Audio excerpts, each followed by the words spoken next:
Welcome to our Special General Committee 2017 operating budget. We are in council chambers. It is 9:06. Councillors' declarations of pecuniary interest and general nature thereof, please. Seeing none, I'm going to suggest just a quick amendment on the agenda in that we move all the public input up to the front. We have two people who registered to delegate, and then we have 5 people who have signed up just to speak. So if I could have those all moved up to the front. Thank you, Councillors Maracas and Thompson. All in favor? Contrary? That is carried. Thank you. So the agenda as amended. Councillor Thompson, Councillor Abel, all in favor? Contrary? That's carried. Thank you. We'll move to our first delegation. Our first delegation then, which would be Barry Bridford, and then we'll go to the, we'll move Mr. Nada Rosny at the end of the public. So, Mr. Bridford. And if you could give us your name, sir, and you have 5 minutes. Yes, my name is Barry Bridgeford. I reside on Temperance Street in Aurora. And I'll just start reading here. Invasive Species Act. Phragmites, dog strangling vine, and Japanese knotweed are the 3 most threatening invasive plants in the town of Aurora. The Province of Ontario's new Invasive Species Act, 2015, came into effect on the 3rd of this month. Its regulations categorize these very same 3 invasive plants as restricted. The photo on this first page is part of a large outbreak of Japanese knotweed at the northeast corner of Bloomington Road and Bathurst Street. Page 2. This one? Or, okay. Phragmites. The Eurasian genotype, that's haplotype M of Phragmites australis, evolved over millennia to become an integrated part of many of the biosphere's ecosystems, with the notable exception of the ecosystems of the Americas. The photo on this page, this pond is on the east side of Leslie Street, north of Wellington Street. It is being encircled by invasive Phragmites. Next page, please. Integrated within its original ecosystems, Phragmites was a source of shelter and food for many life forms. At the same time, it was challenged and controlled by other life forms native to these same ecosystems. Over recent centuries, Europeans even learned to use sheaths of Phragmites to thatch the roofs of their houses. Photograph here is this outbreak of Phragmites is on the south side of St. John's Side Road, only meters from Mackenzie Marsh. Back in the 1800s, when machinery and equipment were shipped from Europe to North America, freight crates were cushioned with sheaths of Phragmites. Unfortunately, upon arrival in America, these Phragmites was discarded into local ecosystems. Similarly, transatlantic ship ballast, often contaminated with Phragmites, was dumped into local ecosystems. The photo on this page, can you go back? Page 3 was, 4, yeah, okay, we're good. This open space is on the west side of Bayview Avenue, south of Wellington Street, and has been overwhelmed by invasive Phragmites. Page 5. This particular strain of Phragmites has now spread out from the New England area to become a biological scourge, choking marshes, wetlands, fields, meadows, and ponds. These invasive Phragmites, reed beds, force out native growth and don't benefit our native wildlife, effectively destroying the impacted ecosystems. This photo, the hydro right-of-way on the south side of Wellington Street, has lost acres of wet meadows to a monoculture of Phragmites. Page 6. Japanese knotweed. In the 1800s, Japanese knotweed was promoted as an exotic ornamental plant. However, its tenacious roots are capable of breaking through asphalt and concrete. As a foundation planting, Japanese knotweed once seriously impacted Aurora's Old Church Street School. This plant's ability to cause property, building, and infrastructure damage contribute to its bad reputation. And in this photo, this outbreak of Japanese knotweed is located in a neighborhood park in South Aurora. Page 7, dog strangling vine. Originating in Russia and Ukraine, this weed spreads by airborne seeds, covers the ground in solid masses, and can overwhelm tall vegetation. Dog strangling vine is particularly problematic in the southern GTA, but is starting to make serious inroads in Aurora. This photo shows climbing up a fence on Industrial Parkway South. These well-seeded vines are just a small part of a substantial outbreak north of the Shepherd's Bush soccer fields. And page 8. There's currently no town funding for the control and/or eradication of invasive plant species. It's ironic that at this very time that Aurora's Parks Division needs funding to do this, They have been directed by council to shave their 2017 budget. I ask council to recognize the need to protect our parks and open spaces from these 3 specific invasive plant species and to authorize substantial funding for their control and eradication. This last photograph is part of the Phragmites outbreak at the ARC, the Aurora Recreational Center on Wellington Street. Thank you very much. Thank you, Mr. Bridgeford. Council, I think a motion to receive and refer to staff with respect to this issue. This is also at the province, is at the Conservation Authority, even the feds are involved in this. Councillor Thompson, just a motion first. Councillor Thompson, Councillor Maracas. Mr. Bridgeford? Might be some questions. Councillor Gartner? Thompson? Maracas? Thank you for coming. I know that a lot of people have been talking about this for a while, but the thing is, some of these are very beautiful, and we, as the public, don't perceive their danger. So, in your opinion, what is the danger if we don't do something about this? The rate of growth of these invasive species is phenomenal, and the way in which they just take over our natural environments, it totally eradicates what we call biodiversity, which is what we're used to. When we were all young, we used to go down to the local marsh or creek, and we used to look at frogs, turtles, birds. In these monoculture areas where they take over, nothing's going on because none of our native species benefit from their presence. They might as well be asphalt. They might as well be concrete for all the good they do to our natural environment. A follow-up. So in other words, I'm not sure I'm clear on this. Let me try. In other words, so the natural habitats, the natural areas of feeding, the food that our wildlife depends on, so all of this is just going to be taken over and erased by these invasive species? That's right. Their sheer presence is absolute. They take over. They don't have any enemies, these species. They leave all their enemies back in the old world. When they came over to the new world, when they were brought over, they didn't bring their controlling elements with them. That's why in the case of purple loosestrife, a success story, scientists were able to determine a particular insect that would control and basically eradicate purple loosestrife. And that occurred. They were able to do that. A lot of these species, they can't find any biological controls.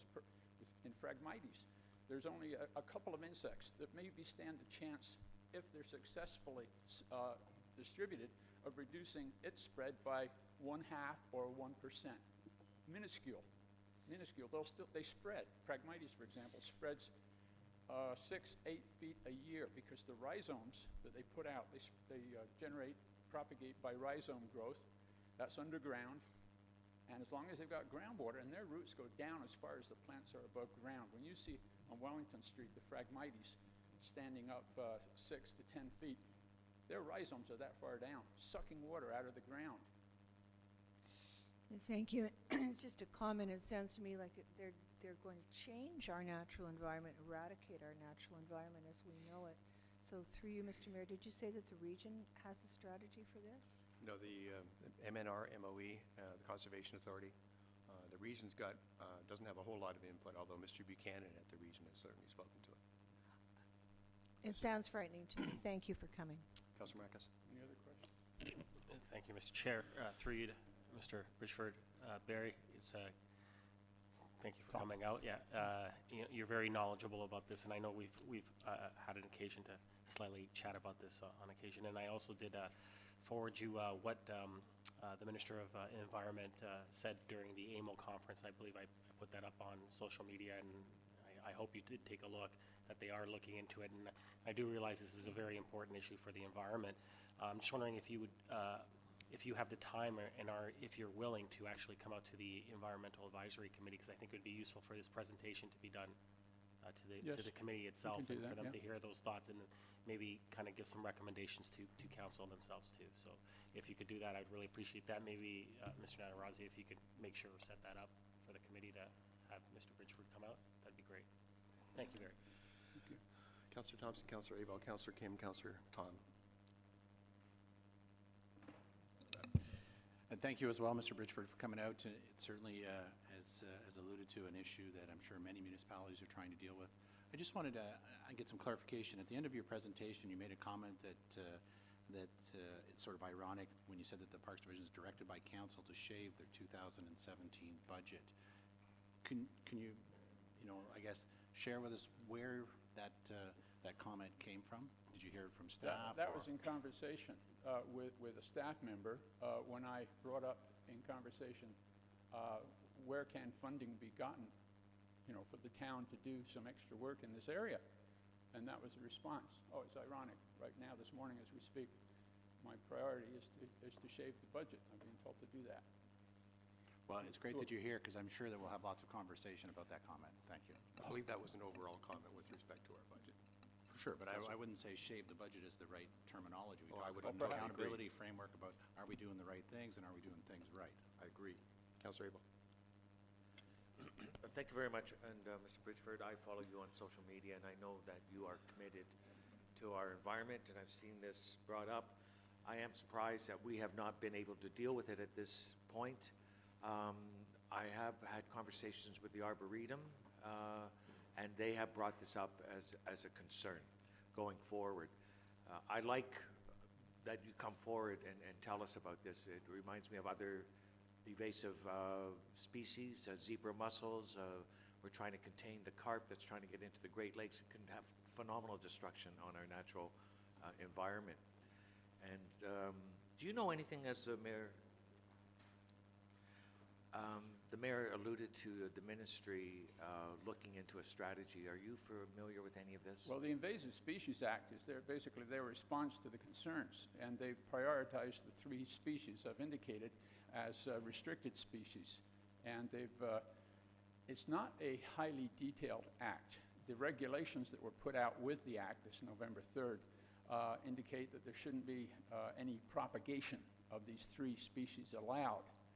There's no associated fines attached, but nevertheless, I think they're going to be fleshing out their act and the regulations to parallel the Noxious Weeds Act, which the town, ironically, one of the 3 species can be dealt with, that's dog strangling vine, is a noxious weed, but again, it's for agricultural purposes, and we don't have we don't have dog strangling vine impacting an agricultural interest in the town. Rather, it's impacting our natural environment.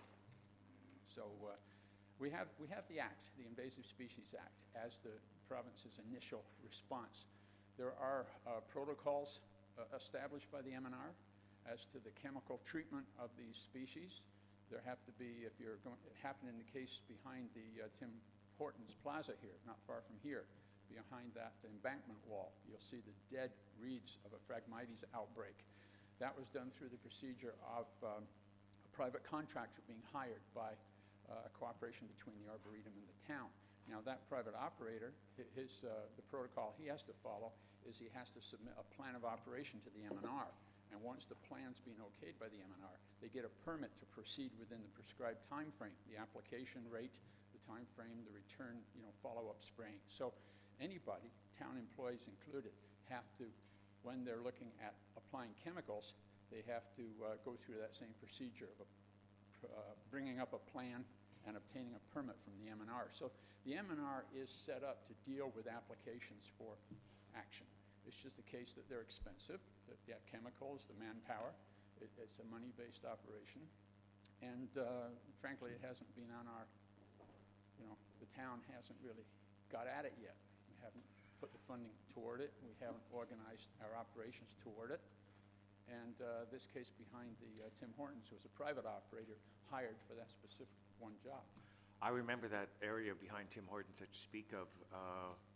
In 2011, we volunteered, someone here at the table, to plant trees. So that completely eradicated all that effort that we did. We put trees and mulch, and I am familiar with that area because also Max Colby brought out 100 students to take all the garbage out of that is scattered about from the Tim Hortons. And Okay, so can there's. Can I bring it back, please, to Mr. Bridgeford's presentation and the motion? If I may comment on the presence of trees being planted in a Phragmites outbreak, it's kind of almost a pointless effort because Phragmites puts out a chemical in its roots which inhibit or limit the growth of North American species. In other words, a lot of these invasive plants, they have a phytotoxin associated with their root structures. it's a symbiotic, part of their symbiotic relationship with the old world ecology. Over here, it's a negative factor for our species. I appreciate that. It's just like any evasive. I think going forward, we should develop a policy. We did put a program in for the emerald ash borer, and I think that it made us aware, and we put funding forward, and we had a strategy going forward to deal with that. I believe what you brought forward today, our council should ask our staff to bring forward similar policies, working with the MNR, what they put in as a regulation, and then start putting some funding and start doing something about it. Because we're not even aware of it, and we can't even begin to contain this until we at least recognize it. So I appreciate your efforts and taking the time to explain to us. There's a lot to If I this. may comment, Mr. Bridgeford, no, No. we've got 2 more speakers here, and I'd like to Sorry. get to them too, please. Councillor Kim, Councillor Tom. Thank you, Mr. Mayor. Thank you, Mr. Bridgeford. And you bring forward a topic that I think is very important. And normally, it's not my area of expertise. So I don't really comment much on invasive species or things like emerald ash borer. I usually let other members of council who are more knowledgeable about that. But I've become knowledgeable about phragmites over the summer, actually. I was doing some due diligence in the town of Blue Mountains over the summer, looking at some properties, and there were a lot of these long, high weeds next to the shoreline, and it was very unattractive, and it really sucked a lot of the water in. And a lot of the local experts, validated everything you just said. And it really hit home to me that these things can go anywhere, and I've seen them here in Aurora, as you've indicated.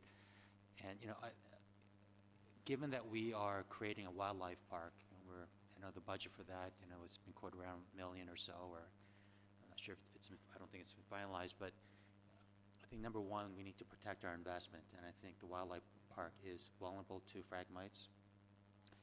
I know that the only way to get rid of these things, you have to burn them to expose the roots, and then you have to pour chemicals in, and that's not 100% solution, but it's the best one. So through you, Mr. Mayor, to you, Mr. Bridgeford, is what are the costs you think we need to incorporate in an annual budget to control and eradicate? Because I know in the Great Lakes area, depending on which research you look at, it's about $180 million. To you through the mayor. I don't have the experience with costing of operations. I know that the single privately effective treatment behind the Tim Hortons, I've been told that costs about $10,000. However, that was not in-house staff operating. That was a private contractor.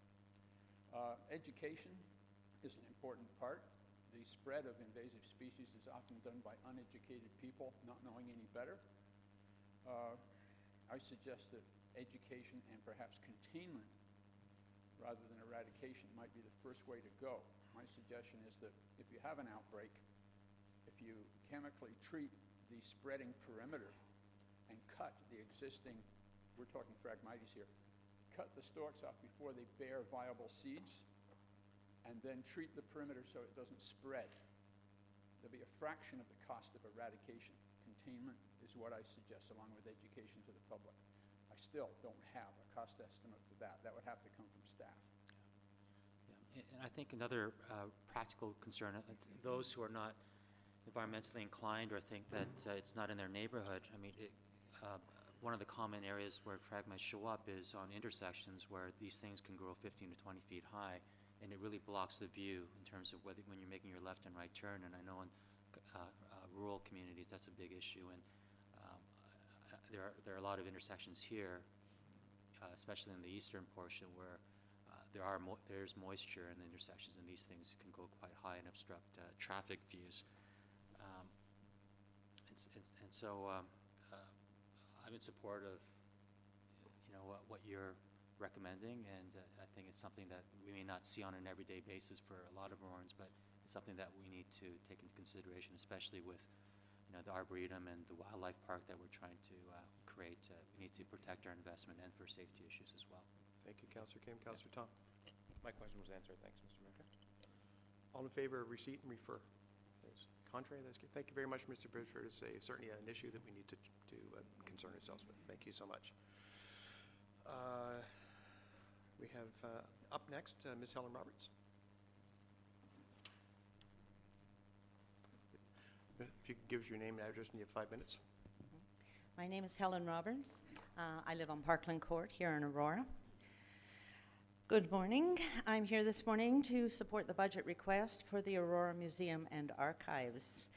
Some of you will remember the excitement a few years ago when the Aurora collection of artifacts and archival material was transferred from the Aurora Historical Society to the town of Aurora. We were getting our museum back after many years of it being in storage. The initial steps were to hire a curator and to establish an exhibit space in order to give Aurora citizens more access to their collection. That initial stage was completed several years ago. We now have a full-time curator and a small exhibit room in the Church Street School. Now it's time to move on. Our curator has envisioned a 3-year plan which will bring the museum out of the outdated past of glass cases and wall panels and into the stream of the general public. Virtual exhibits, digital processes, performances, and other new and innovative ideas are waiting to be accessed. But all this requires funding and staffing. Council must decide if you are happy with the status quo of the museum. Is this the best we can do? I think not. And you have the capability and responsibility to move forward with the next steps in establishing a first-class museum. All you have to do is approve the budget request you have before you. It's important. Please give it your careful consideration. Thank you. Thank you very much, Ms. Roberts. Next up, I apologize for that, we have Bob McRoberts. Just hold on here, just a procedure, just a sec.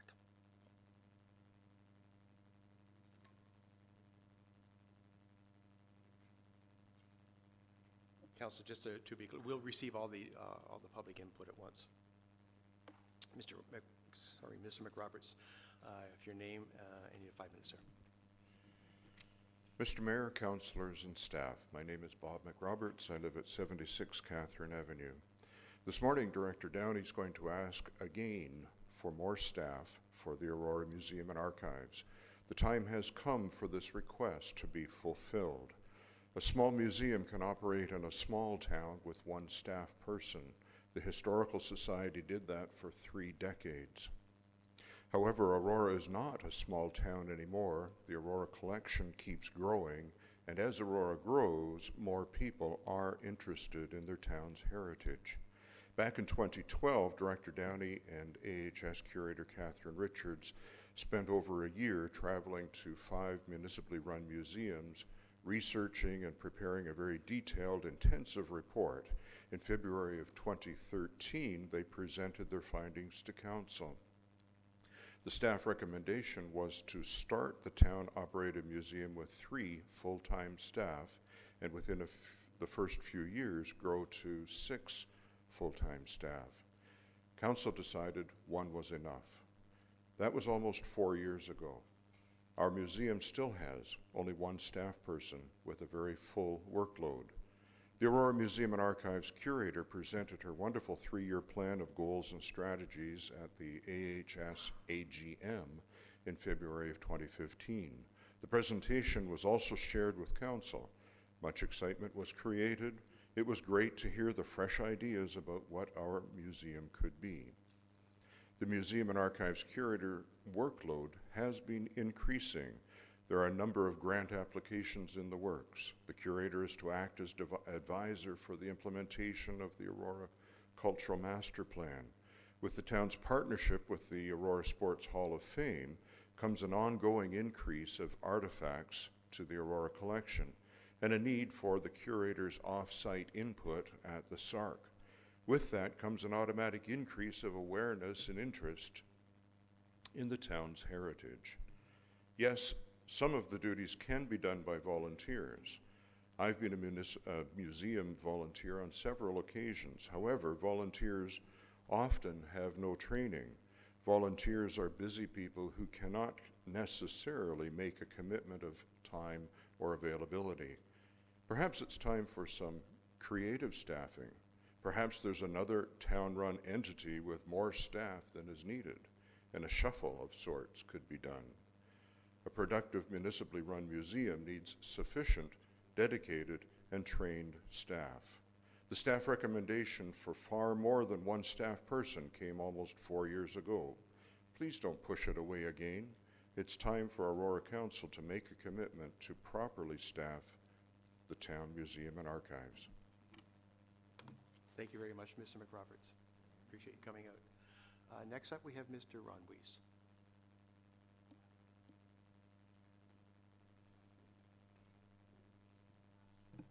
Good morning, Mayor, members of council, staff. My name is Ron Weiss. I'm the chair of the Aurora Sports Hall of Fame and a resident at 37 Larmont. The context for me tonight is about the support for the Aurora Museum and Archives, who is a valued partner for the Aurora Sports Hall of Fame. 4 years ago, little did we know about curatorial services when we started, but we've learned very much about it. Simply stated, curation is important to us. We've learned that it's a special combination of skills that applies arts, science, economics. We have to accession and deaccession artifacts.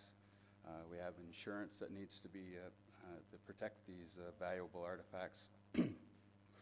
There's some science involved in the restoration, preservation of this history. There's an art of display. So things are presented effectively as well as efficiently. Something we didn't expect was the knowledge of the customer, knowing what provides a cathartic experience for our visitors, sport visitors, and others. This was never more demonstrated than with the Sport Hall of Fame opening at the SARC recently. That directly came because of the partnership that we have with the Museum and Archives. The other last comment I have is that curation takes time, and we believe that there's great potential before us. Our appeal is that the Aurora Museum and Archives is appropriately considered for your budget discussions as you move forward.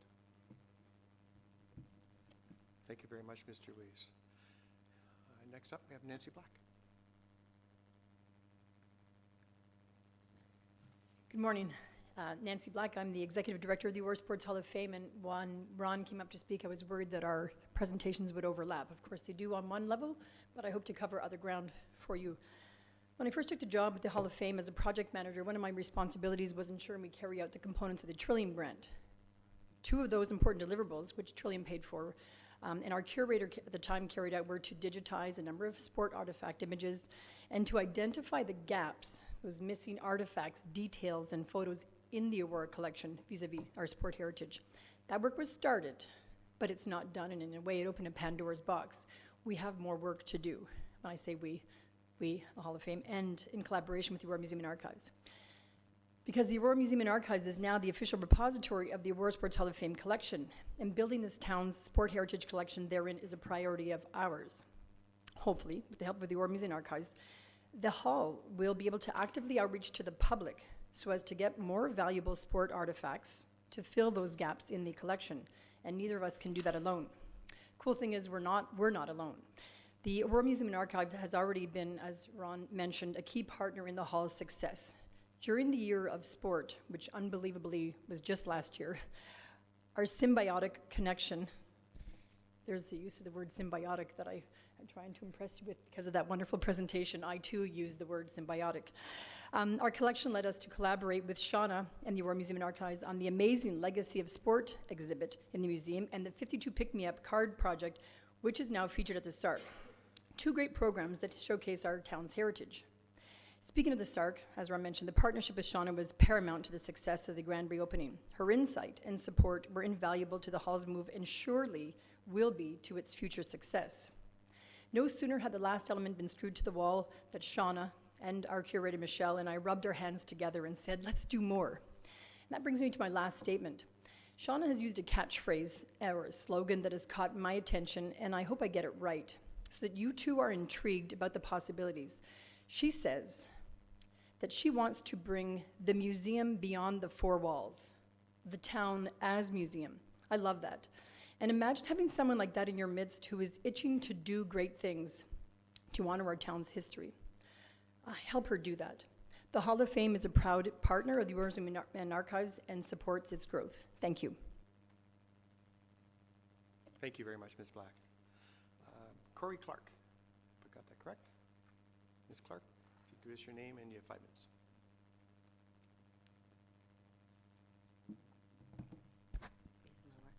My name is Corey Clark, and I live at 39 Zogel Drive. I'm a resident of Aurora.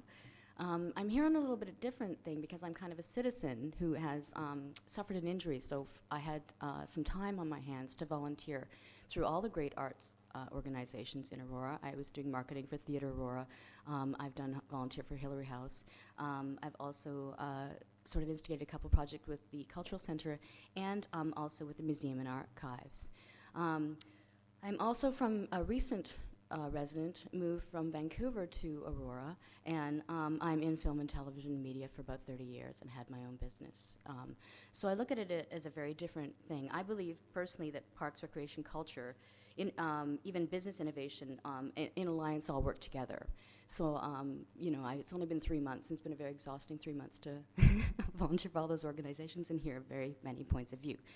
With the museum, they have a 100-year-old play that I am rewriting in play form for them that they are looking at mounting, which is really innovative. It's 100 years, it would be the anniversary, which I think is an exciting project which took place with a lot of women in Aurora and would be a great thing to remount, and I have done producing, so that's my interest. On a personal interest and a defense of museum and archives, I've seen in Vancouver, especially a town that had similar demographics like Tawasin that I lived in, lose its history. Yeah, especially with foreign investment, which you know that I know you know of the real estate industry in Vancouver, with a lot of empty houses. Right now they've built a new mall, which is one of the Vaughan Mills malls right there, and a casino in this town of 20,000 people right by the ferries, which was quite beautiful. And there's no sense of community. It's a great loss of community. And Vancouver itself has a loss of heritage. It isn't as lucky as Ontario to be as old as Ontario is.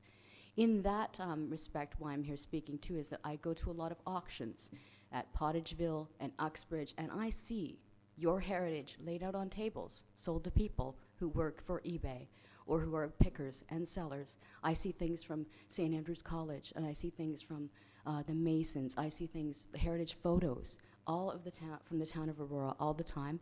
Wish I could buy them all, I can't.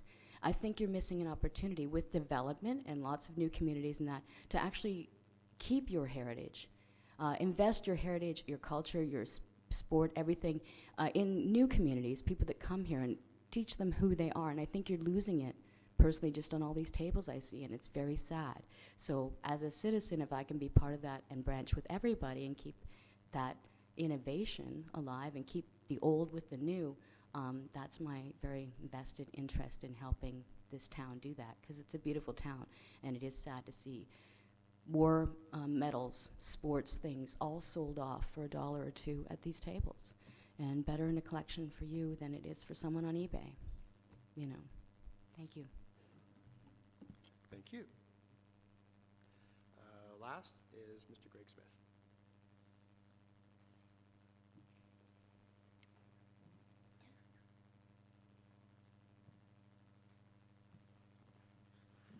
Good morning. Morning, Council. This is kind of a last-minute thing showing up here today, so I don't have any notes prepared or anything, but I just want to echo some of the presentations that I listened to. Great things that can and should be done within our town, and I think people show their passion, and I think that's really important.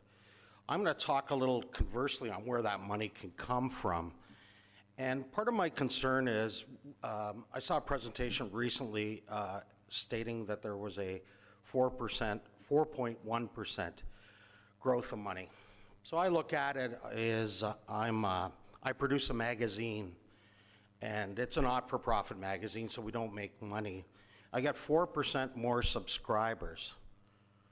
So yeah, it costs me a little bit to print some additional magazines and to distribute them. So that's plowing the roads and cutting the grass and those types of things. But the real costs of the magazine are in developing the articles and the staff and the administration and the sales and all that, that does not change when you get 4% more revenue sales of your magazines. And my concern is that we take that money that we're getting that may soon not be available and invest that very wisely. And I feel that sometimes we're putting money towards a lot of departments and things that don't necessarily have impacts in terms of cost because there are more residents. Give an example. So let's take what I'm near and dear to me is a lot of arts, culture events. So let's take our concerts in the park and our Santa Claus parades and all those types of things that are going on. They're all free events. It costs us no more whether we have 4% or 8% more people in the town that might be attending. And so there's a lot of lines that will stay absolutely static. And I just think that when we look at those departments and the areas that we spend the money, therefore it frees up dollars to be able to support some of these great organizations and initiatives. And I hope you keep that in mind going forward, as I think growth money is going to be changing in the next few years. I'm assuming it's going to be pressure on it to go down, and as that happens, we need then to have even more creative ways in which to deliver services in this wonderful town of ours. I thank you very much for your time. Thank you, Greg. Intriguing. Council, that's all the people who have signed up for right now anyways. If I could have a motion to receive all those. Councilors Maracus and Thompson, all in favor? Contrary, that is carried. Thank you very much. We do appreciate the input. Appreciate you coming out and showing interest in our processes. And so we now move to Mr. Nader-Rosny with respect to he and Mr. Elliott. They're going to take longer than the 5 minutes, so if I could have a motion to approve that now. Thank you, Councillor Tom. Councillor Kim, all in favor? Contrary? That's carried. Thank you. Gentlemen. Thank you, Mr. Mayor, Council. On behalf of your executive leadership team, I'm pleased to kick off the review of the proposed 2017 operating budget for the town of Aurora. I believe that the budget before you today is consistent with the direction that Council has given staff and is a responsible and appropriate budget to position Aurora for the future. This budget reflects the ELT's shared desire to build for the future and at the same time manage in a way that is fiscally responsible and keeps costs at a minimum. This budget also responds to the fact that Aurora is transitioning from a high-growth community to a more stable, sustainable community. There is no doubt that the rate of growth in Aurora will decline in the coming years, but the demands for services won't. Mr. Nader-Rosny, just until we get caught up here on the slides. I haven't changed slides yet, so we're...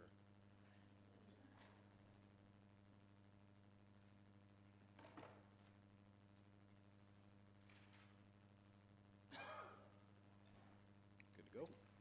Good to go. As an executive leadership team, we will work together to advance a number of themes, all of which are considered in the budget before you. Of paramount importance is the issue of maintaining service levels in a growing community. This budget achieves that. It is also important to continue to keep up with the capital investment required to maintain our existing infrastructure and provide new infrastructure to meet the demands of the growing community. This budget achieves that. Our community desires and deserves better engagement with Town Hall and responsive and timely communication with the residents. This budget delivers improvements in this area. And all of this is achieved through your employees who deliver on the mandate that you establish on behalf of the community. The ELT is focused on organizational excellence, which will be achieved through good governance, an accessible and transparent town hall, and human resource development for the future, all of which is considered in this budget.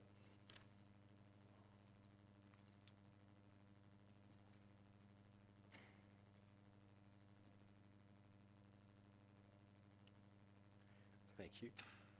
First time with the new technology here. On July 12th, Council approved a mandate to staff to present a draft budget for Council consideration. The July 1st, 2015 to June 30th, 2016 inflation rate was 2.1%, which defined the target for staff to meet in preparing the budget. I am pleased to report that the draft budget that is before you today includes an increase of 1.9%, 0.2% below the Council directive. When the additional 1% fiscal strategy increase is included, the total increase in the proposed budget is 2.9%. This year's budget process featured an improved and more thorough process. The preparation for the 2017 budget actually started with the Financial Advisory Committee review that occurred throughout the year.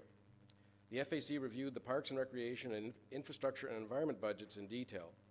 The Parks and Rec budget was then viewed line by line over a series of FAC meetings.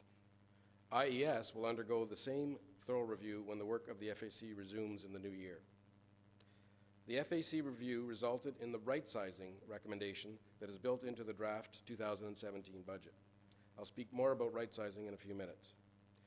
The ELT worked together as a team to review the complete budget this year. I also did a separate line-by-line review with each department with the assistance of staff from finance. The budget binder also includes a review of the key performance indicators that Council has seen in the past. Each department has reviewed their own list of KPIs. As we went through this budget process, as an ELT, we agreed that the KPIs need to be reviewed and updated to be more relevant and meaningful to Council and the community. We will review KPIs in the first quarter of 2017 and bring new recommendations to Council for your consideration. As I mentioned earlier, this budget includes a number of adjustments to right-size the budget. A number of budget areas have historically been inaccurate and needed to be corrected to reflect the actual experience over the years.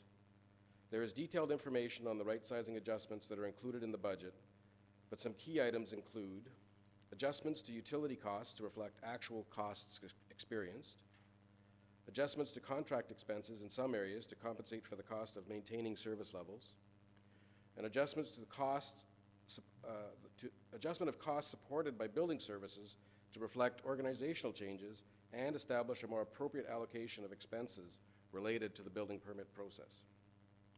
As you will see in the budget binder, these costs add up to approximately $1 million. In order to manage the transition of these more accurate budget amounts, the right sizing is proposed to be phased in over 2 years, with 60% of the costs included in this budget and the remaining 40% covered in the 2018 budget. The goal of this right-sizing effort is to create a budget that truly reflects what staff feel is needed and a budget that we agree to be accountable to achieve.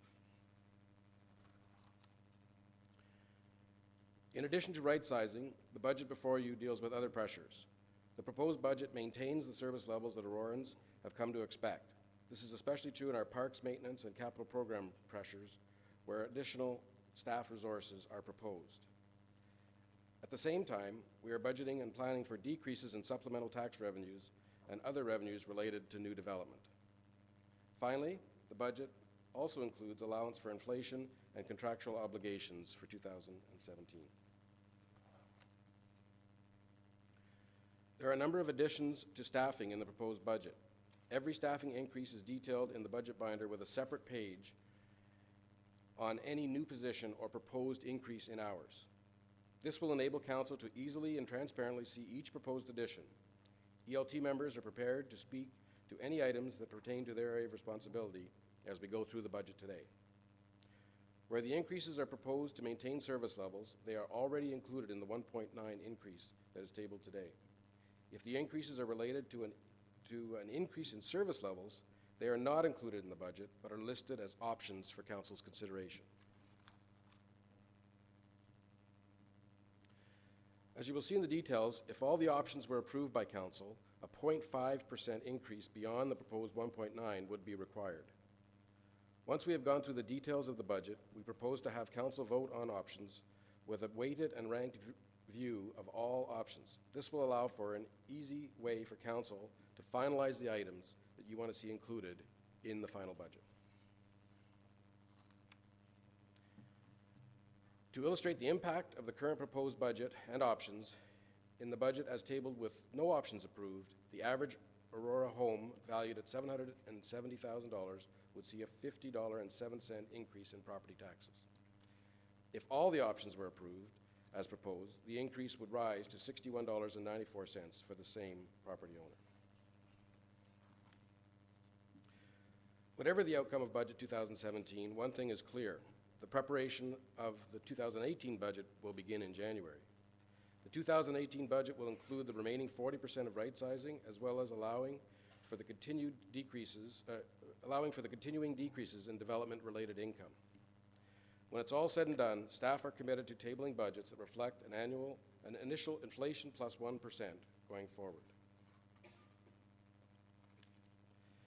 Before I pass the podium to Dan to cover the BMA results, as this is my first budget in Aurora, I want to end my comments with acknowledgement and thanks to the ELT for helping me through the process. I had a lot to learn, so I asked a lot of questions. I also want to thank the team in finance, who have not only spent many extra hours in preparation for today, but have also spent extra time helping me learn how budgeting is done in the town of Aurora. Their support to the ELT in general, and me specifically, has been excellent, and so I thank them all. I'll now ask Dan to cover the BMA. Thanks very much, Doug. Good morning. It's been a busy couple of weeks for me personally, but I thank Jason and his team for backing me up in the pinch. Every once in a while, we like to take a look at the BMA municipal study, which takes, I believe this year, it's 106 municipalities in Ontario, and stacks them up against each other and pulls bits of data from all sorts of places. The assessment information, the FIR, financial information reports. They pull bylaws from each of us, get our tax rates, our development charge rates, all kinds of information. And it's a very comprehensive report. It's about 400 pages long. For purposes of the budget, excuse me, often there's an interest in how our taxes rest with respect to some of our municipality neighbors. And so I'd like to put a little context in our budget. And so the municipal BMA study takes different things, but it's one thing to say, let's look at the actual tax rate that we charge. And here's the tax rate for residential in York Region. And we're sitting pretty much right in the middle. You can see that there's sort of the one group of three on the left, and then one kind of in between, and then three the same, and then Newmarket and Georgian a little bit higher. But it's not enough just to look at tax rate. When you look at what are the taxes on the same kind of house, and so the BMA has the ability, and they work with MPAC to pull out comparable residential houses from every jurisdiction that they're working with. And so here we see that in in the York region, in the blue bars on towards the left of the screen, we're in pretty good company. It's a good tagline, you're in good company. But we see Vaughan, King, and Markham quite a bit ahead. And it's not because of their proximity to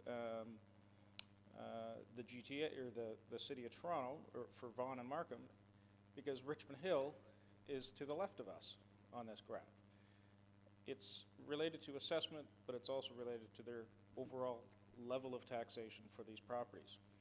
So we're in good shape. We've got room to move either way. When we look at municipal burden, we add in the water bill at the bottom. The water bill's in blue, taxes are in green. And so in York Region, again, we're right in the middle. And this shows that, you know, sometimes we can keep our taxes a little lower if we widen up our water rates. And so this sort of levels that out. You can see we're favorable compared to our friends to the north in Newmarket. And then when we, another factor to look at is what is the average burden for the average residential taxes, not just the same house. This last one was on the comparable house. So now we're looking at what is the average municipal burden in the town. And so on average, our municipal burden is just over $5,000. And so this populates us all over the place, but you can see King is still very substantial. We've got Richmond Hill. I'm sorry, these ones aren't quite sorted the way they, but we've got Richmond Hill a little higher, Vaughan a little higher, and King a little higher. So yes, we're a little warm in this regard, but this is on the average residential tax. And as we know, Aurora is one of the top 5 most affluent communities in Ontario, and it results in high property values, but also high incomes in those families. So the average municipal burden here is on those large houses.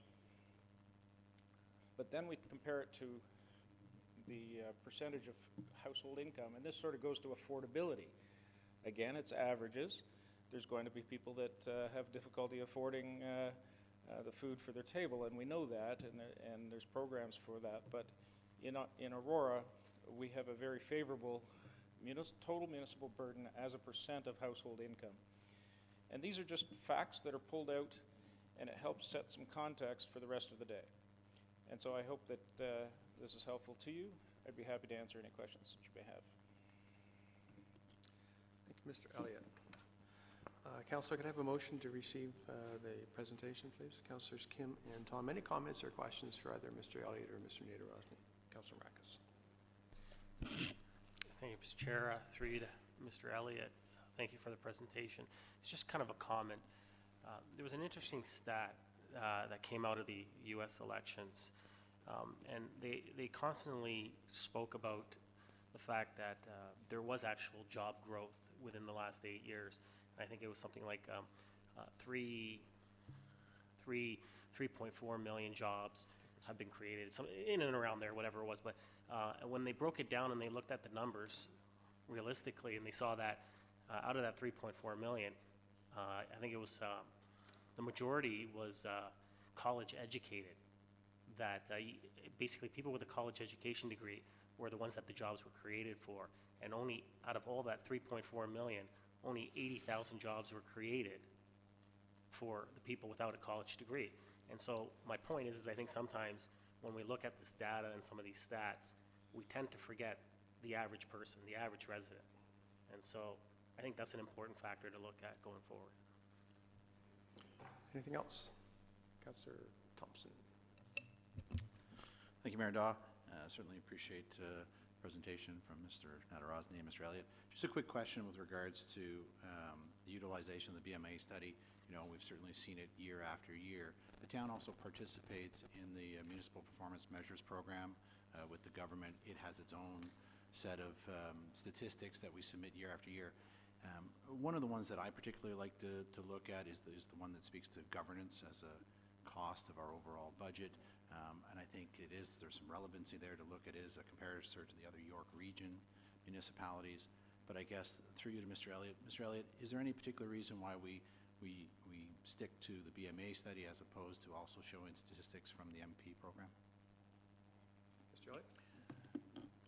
Through you, Mr. Chair, I pulled the BMA study just really for setting the context with respect to our own taxation relative to others, because sometimes there's a perception, or there may be a perception that our taxes are very high, or our taxes are out of control. I've heard these phrases in the paper and different things, and sometimes I hear them from the podium.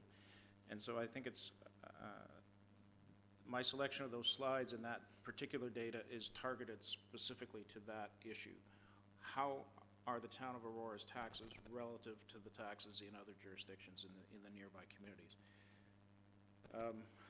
We can pull stats from all kinds of places for different things, and so I'd be happy to pull that one out by the end of the day and see what we have for governance as a percent of our total spend. Thank you. And you know, I appreciate providing some context with regards to how we are in comparison to other municipalities and with the KPIs as well. And I think they're an important information tool to help us when we're making our decisions. But I think when it comes to the Municipal Performance Measures Program, what I like about the governance one, especially as you look at it as a trend line over the last 4 or 5 years, to me it speaks to how effectively we're using the residents' money, especially when in comparison to other municipalities. So I know I've made the comment in the past, but it's certainly one statistic that personally I like seeing. Any other comments from Mr. Elliott or Mr. Nader-Rosman? All in favor of receipt then, please. Contract? That's carried. Thank you.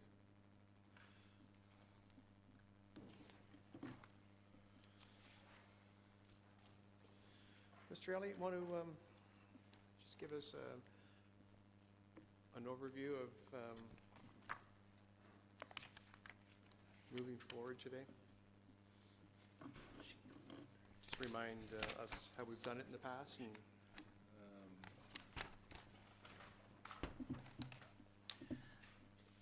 Mr. Chair, I think on your desk this morning was a little bit of a program for the day, if I may. We've heard from our public members of the public who wanted to speak. We've heard from the CAO and now myself on the BMA. We are now going to turn our attention to the consideration of each departmental business plan. There will be a separate presentation from each director, and I would suggest that we hear that presentation, have a brief discussion around key items in that budget, and then we'll move on to the next presentation. So we'll pick off each department one by one, go through them. We have the fire chief queued up to present at 1 o'clock after our lunch, and he will be presenting his business plan, but also we've circulated the detailed budget that needs comments, if any, from the town of Aurora for input into the Newmarket's budget process for the fire budget. thank you, Mr. So we'll be Elliott. looking at that just after lunch.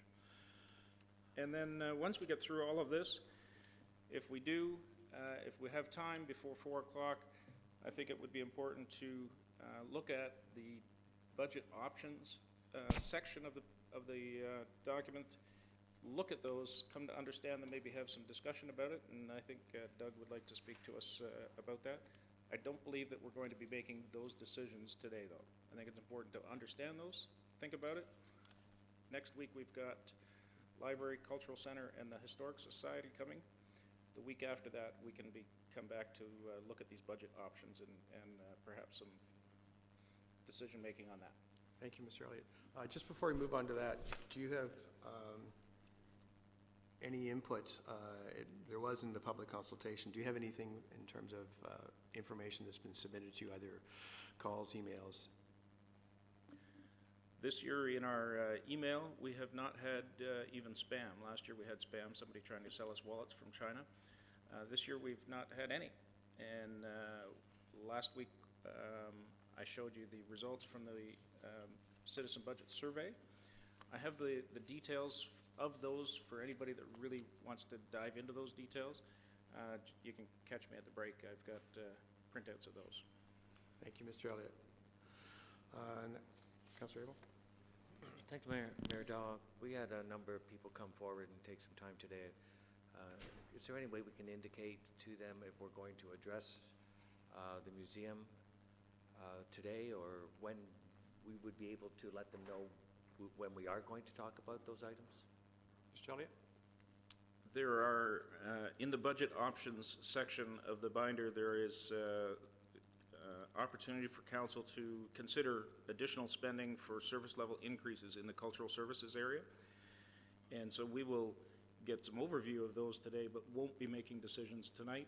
We'll be making decisions on those, I would expect, in 2 weeks' time. Thank you. At which point there's mass exodus. Councillor Thompson. Thank you, Mayor Daw. My understanding in what's been described in terms of the process is that the plan is next to jump into the individual department presentations. My question then is, in the information we've been given, we also have in tab 3 KPIs, and tab 4 we have the 2017 strategic plan and overarching objectives for the year, as well as this morning we were given a report about the departmental objectives overall summary, which talks about a sort of a red light, green light metric. I assume that we're going to be talking about these. My preference would be to talk about the overarching strategic objectives for the organization before jumping into the individual departments, but perhaps either Mr. Nadarozny or Mr. Elliott could tell us when we're going to talk about the bigger picture stuff before the departmental Mr. stuff. Nadarozny. Through you, Mr. Mayor, we're completely flexible. The individual members of the ELT are prepared to discuss the ones in their own area, but if there's a general discussion the council wants to have first, we're fine with that as well. From my perspective, I like talking about the big picture of what we want to achieve in 2017 before jumping into each department, but perhaps other members of council would like to weigh in on how they like. Just move it forward. I'll just move forward that we deal with tabs 3 and 4, as well as the report we were given this morning. Is there a second? Councilor Maracus, all in favor? Contrary? Carried. Move to tab 3 then? Do you want to speak to that first? Sure. I'm going to ask Mr. Nadarozny to speak to tab 3 first. So through you, Mr. Mayor, as I indicated in my starting comments, we've included the KPIs in the traditional format that I believe you've been presented at budget time. We also had a discussion about making these KPIs more effectable and meaningful to council and to the community, and so we haven't suggested any changes at this point to the KPIs, but we will be coming forward in January or February with some recommendations about how to spice this up a little bit and provide more meaningful information. So in the interim, my understanding is this is the format you've seen before, and the numbers and the layout should be familiar, and we'll welcome any questions you have. Questions? Councillor Thompson. I have a number, so perhaps I'll see if anybody else has questions first, and then if not, I'll go start.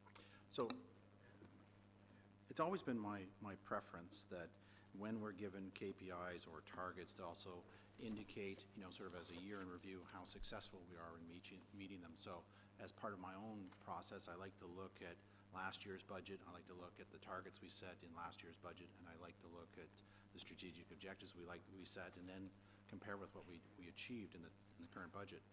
In comparison, the KPI report we received as part of our 2016 budget report, and comparing it with this one, I found a number of errors and anomalies, and so it concerns me that the information is changed from one report to another, or that in some cases we've missed targets, some cases we've achieved targets, but there's no information associated with it. And so I'd actually like to leave this with Mr. Nadarozny and staff to review 2016's KPIs versus the report that's in our agenda, and come back to us about why information was altered, why didn't we achieve some of the targets that were here, and I'll just leave it at that.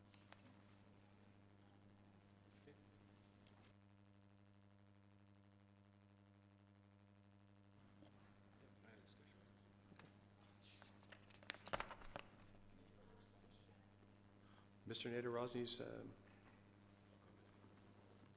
Through you, Mr. Chair. My understanding is that that in some cases in the information we've put out today, the KPI for 2016, as presented here, has changed from what was presented at budget time last year, and that's the information that isn't included in this particular handout. So we'll do a comparison and reconcile any differences, and also come forward with comments where KPIs weren't met, provide additional comments, editorial on what happened. Appreciate it. I don't want to single out any one department, but I'll just say that in some cases, if you look at last year's report, the 2015 and 2016 target was X. You compare it with the current one, and the targets itself are significantly different. Or instances where the numbers for 2012, 2013, and 2014 were used again for the numbers for 2013, 2014, and 2015. It looked like it was cut and paste. And so that's the concern. So I don't want to, I found it in many areas, so I'd rather leave it with staff. Thank you. Any other, Councillor Abel, Councillor Kim? This is on tab 3. Councillor. Thank you. So I'm looking on page 3.1, and under infrastructure environmental services, so this kind of gives KPI trends in my mind, what I'm looking at. Under waste collection, I notice this is dollars per household. So is that the average? My first question would be, is that $98 that a house would spend on their tax remittance on an average? Where does that number, how do I benchmark that? It says dollars per household. My question is, Through you, Mr. Mayor? Through you, Mr. Mayor, that is essentially what it costs for an annual waste collection program per house. And it is average. It's based on 3 residents or three occupants per household, and it's used as a surrogate for the number of homes that are in the town. so I'm just looking at, I give an overall tax of $5,000 in my house, of which 39% is for local municipalities. The other 2 are for education in the region. So that average dollar comes out to $2,000, say, per household average. So if I have that number as my start, and out of that $2,000, I'm looking at $98 in waste collection. Am I on the right track there? That is correct. So I think that would be valuable if we just put that sort of at the table, if you're going to use that as a scale, that we have sort of that benchmark based on average household, based on municipal tax remittance. So now we've got an idea of what that is. So my question is that waste collection, I see in 2016 it went up $5, which is about 5%. But the target for next year is significantly lower. Why is that? Mr. Simonauskas? Certainly through you, Mr. Mayor. So with our current contract, that is based on the growth that we're seeing in our community and the light weighting of solid waste materials. So our forecast at this point in time, with the addition of our new homes, of our new subdivision homes in 2C, it does actually dollar cost average the cost per household. So that's what we're anticipating based on the trend that we're seeing. So we had a speaker come up and speak exactly to that. I think his analogy was a magazine. I would call them hard costs. I mean, still the same number of trucks and staff, but we're doing more homes, so therefore that drives it down. Is that correct? That is correct. Okay, thank you. And so now facilities, operation, and household is on a steady climb. Actually, it went down in 2016. I'm looking at your third item. So in 2015, it went from $298, and for 2016, it's going down. What would you attribute that loss to? And then why would it go back up? Through you, Mr. Mayor, so the reduction in cost per household, again, is being dollar cost averaged to a growing community. But we also know that in our 2017 forecast, there's a number of significant cost increases in our facilities area. So that understanding of the increase in our budget that we're forecasting is going to offset some of that dollar cost averaging with the growing community. And just highlight the top 3 indicators for me that are going to drive that up. Certainly through you, Mr. Mayor. Some additional salaries. We have a position for an evening supervisor that we have forecasted into our budget. We know we are seeing increases in our operating materials for the facilities, and this is more driven towards trying to move or focusing on moving away from reactionary maintenance to more proaction maintenance that results in hopefully longer-term savings or at least more sustainable facility availability for the community, such as failures of certain equipment. And contracts. Those are the 3 areas that are driving costs in the facilities portfolio. Would energy not be one of those considerations? Energy is included in our operating cost component as well. Okay, thank you. I could go through every one of them, but I'll let everyone else go again, and I can come back to the parks and facilities after. Councillor Tall? Well, okay, I was going to parks, I guess, next as well anyhow. So my question is for Mr. Downey with respect to the revenue per fitness member. Does that take into account our operating for parks? I mean, or could I get something that says there's the revenue per fitness member versus the operating costs per fitness member so I can see where we are. Mr. Downey? Through you, Mr. Mayor, we actually have isolated our cost for fitness. So when we cross-reference the cost for providing the fitness center, and then cross-reference that with the membership numbers, that's how we come up with the number of dollars. So I appreciate that. So this $180 per fitness member is over and above operating costs, or is it?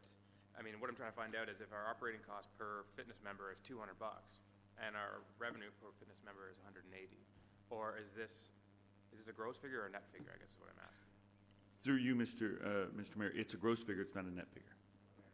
I guess my question is, can I just, it doesn't have to be today, just it would be great if we could see if our revenue is X, what our operating cost per fitness member is. So we can see where we are with respect to revenue. Yeah, through you, Mr. Mayor, I can provide that information. Thank you.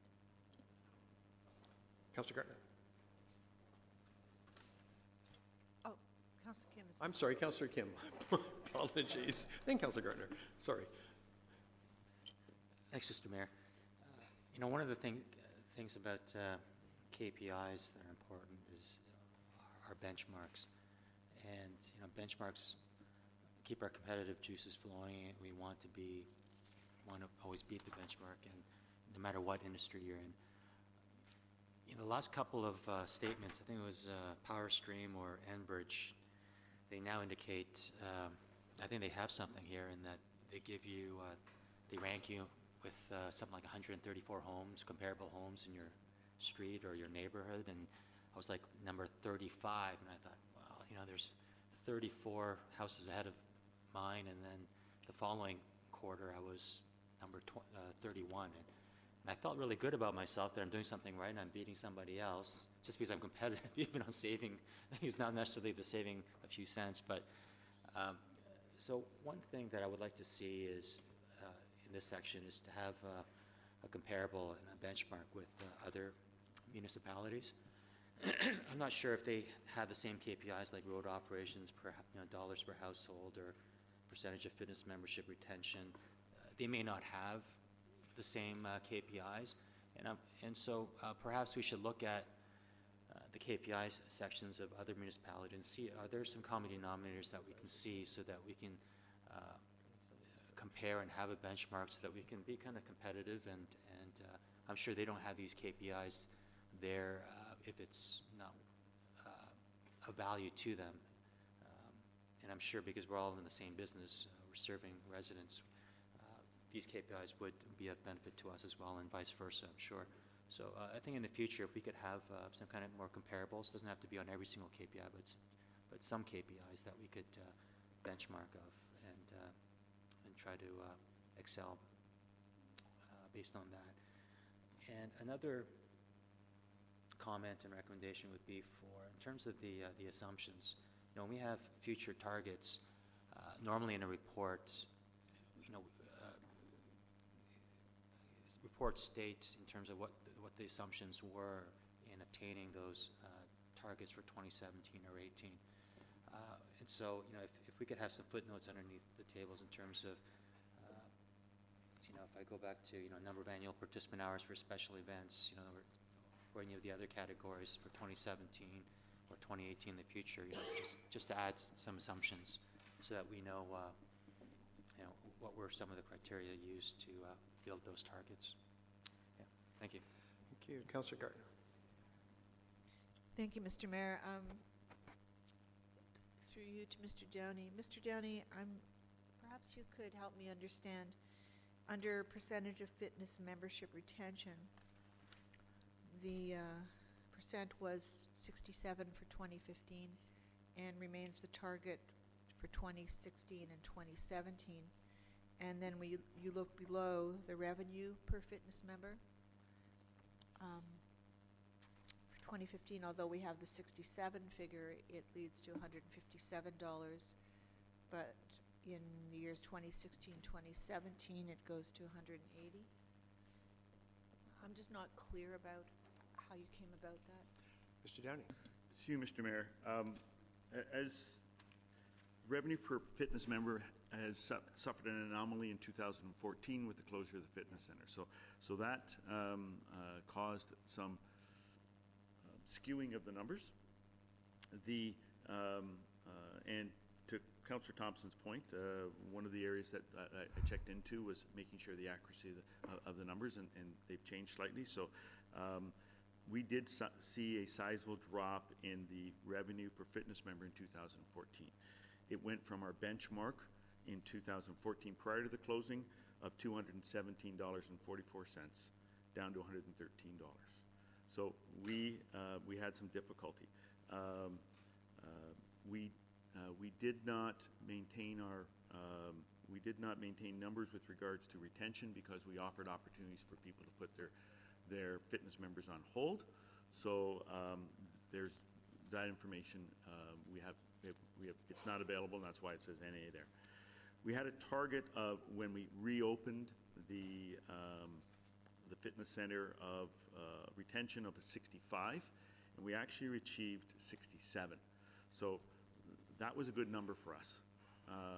That indicated to us that we were at least now, once we had the fitness center open, we were now retaining some of our members. Our goal now is to make sure that we retain those numbers, but we are looking at having people stay longer. We want more full-year memberships as opposed to part-year memberships, and so we would like to be able to keep our membership retained. However, our target now is to increase that dollar figure associated with each member. Thank you. A follow-up, so for members, hopefully to expand the services that they're buying from us? Exactly. We're looking for members to be more committed to the programs that we offer, and we feel that if that happens, then we will be able to retain even more members. We'd like to see that number climb, but we were pretty happy to see that we are at least at 2/3 renewal on a yearly basis. Thank you. And going from 2014 to 2015, how did you get to 67? Like, I think we opened in February. Is that a full year's worth of percentage?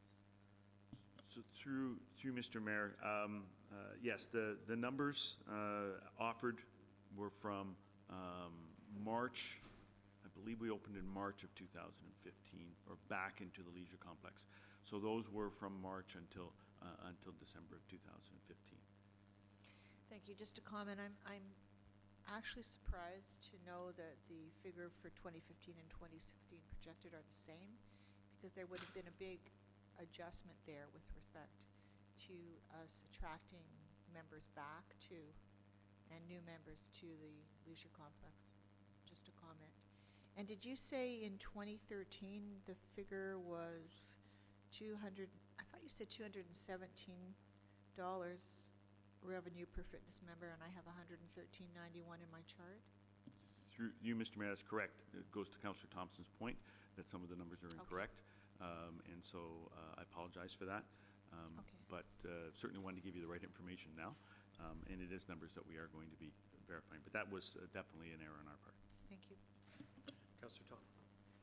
Thanks. I just have one last question. This is maybe less related to the budget, but with respect to planning and building services, the percentages of intensification KPI, it's on page 3.3, and so it basically talks about our percentages of 2031 residential intensification target constructed to date as a percentage. So I'm assuming that 2031 we have to hit a certain number. We've constructed, the target for 2017 will be, we have constructed 36% of that. But in 2018 to 2031 is 13 years. So my question is, the increases percentage-wise over from 13, 14, 15, 16, 17 is around an average of just under 2%.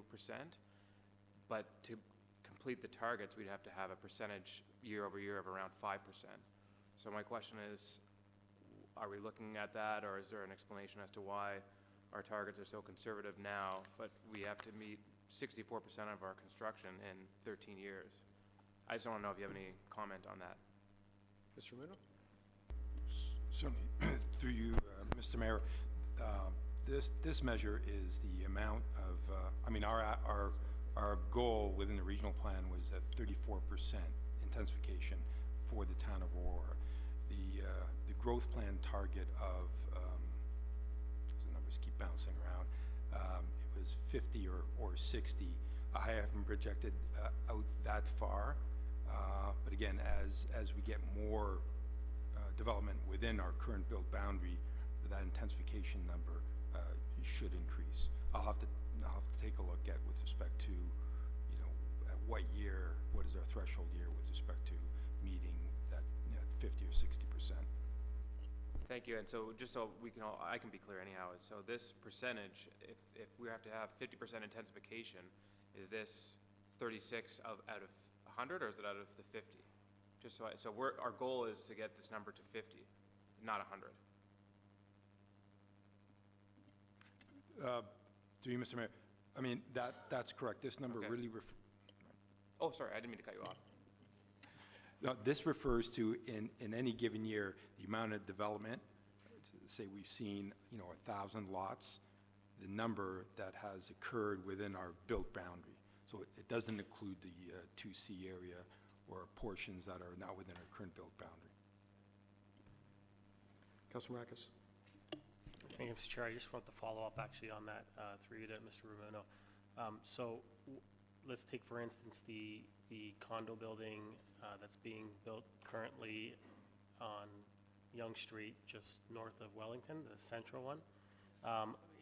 Would that be in these numbers, or would that be once it's actually finished? Through you, Mr. Mayor, that's in this number. We would factor that in once the building permit has been issued. So the Chentro building would have been factored in a couple of years ago. Okay, and then also, I guess through you, then across the street, also the Treasure Hill one would be in the next year's numbers? That will likely show up in, they're close to getting building permit, likely in 2017. Okay, thank you. Councilor Abel, Councilor Gartner for the second times. Thank you, Mr. Mayor. So I'm looking at 3.1 Parks and Recreation and the measure number of annual participant hours for special events. So let's start something again. I have to try and put that into context. So through you, Mr. Mayor, could I get what that means? Mr. Downey, please. Through you, Mr. Mayor. That is, as you can see, it's an MP stat. It's the province has asked us to continue to monitor the number of participants that come out and participate at our special events. It's a figure that we provide at each event. We do a calculation best we can as to how many participants we have at each event, and then provide that information to the province. Councilor? So, for example, let's use the Santa Claus Parade. Special event. Would that be one of the items through you, Mr. Mayor? Mr. Downey. Through you, Mr. Mayor, that's correct. So we'll take a section of the parade route, identify the length, count the number of people in that particular area, and then use that metric. If we do that 20 times along the street, then that's how many people we estimate are going to be viewing the Santa Claus Parade. And then you have to multiply that figure by the number of hours. Because this isn't attendance, this is hours. Right. So exactly. So then what you do is you then take that, and if the parade is a 2-hour parade, then you multiply that by the number of hours. The province wants us to keep the numbers. So Concerts in the park? Concerts in the park, same metric. So what we'll do is we'll take a geographic area within the park, perhaps an area 30 by 30, count the number of people that are in there, then use that as a metric for determining the size of the crowd and how long that crowd's been at the concert in the park. So I had asked, I think 6 weeks ago, for a breakdown of the cultural special events and the budgets associated with those. That would be useful to evaluate, and something along these lines is, in my mind, to see how much we're spending, what the trends are going up, a little more detail on some of the items. Are we going to see something along those lines as we go through the budget? Because I haven't received that yet. Through you, Mr. Mayor, that's available in tab 14. Tab 14. Thank you very much. Councilor Gartner, second time. Thank you, Mr. Mayor. On page 2, the third line down, time to hire, there's an asterisk beside it. I don't, could you explain to me what this means, Mr. Niederosny? Which particular one again? I'm on page 3, I'm on page 2. Yep. Third Third set, item down. time to hire. Gapping, essentially. Want to take that, or do you want to turn that to Mr. Naderosny? Mr. Chair, I believe this would refer to the average time period between a vacancy being created and it being filled. So to hire someone into a vacant position. So this would be 50 days? Correct. Thank you. It's gone up quite a lot since 2015. Is that just, what is that a function of, please? Through you, Mr. Mayor, part of that would be intentional gapping, where there is now a budget item for some savings in this area, so we don't maybe rush to the market as quickly as we did in the past. Thank you. That's what I wanted to know. Thank you. Going back to the planning and building services, I just need to understand about the building permits. So when we say in 2015 there were 41 permits issued in the corridor, that would include Centro? Mr. Moreno? Yes, but that wouldn't have showed up in 2015. That was 2013 when the permit was issued. So that number 41 would have been the number of permits issued and constructed began within that Yonge Street corridor. The Central would have happened, I believe, in 2013. Thank you. And with respect to the stacked townhouses and the Tyler Street development, the Tyler Street development involves the Ministry of the Environment, so I'm not sure, but when do you expect that to come online? Mr. Moreno? Through you, Mr. Mayor, that would likely permits, I mean, we still need to go through the planning approvals for the OP and zoning. That could happen in 2017. I anticipate permits probably not until 2018. Thank you. So the 40 units for 2017 are based on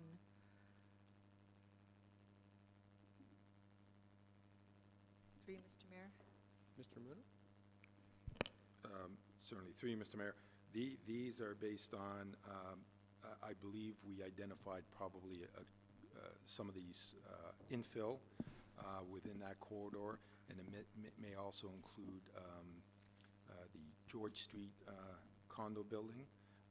Just thinking about this again, Carpino is a good, I don't think we factored in the Carpino development, and that's likely to happen in 2017, so I'm going to have to go back and take a look and provide an update for council, because that would show up within that Yonge Street regional corridor. Thank you very much. Those definitely happened in early 2017.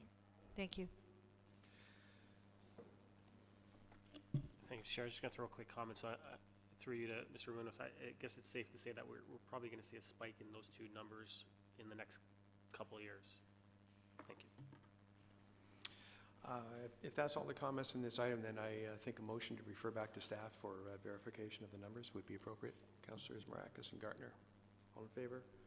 Contrary, that's carried. Council, it's 25 to 11. Can I suggest a 10-minute break, please? Motion to recess. Councilor Thompson, Councilor Tom, all in favor? That's carried.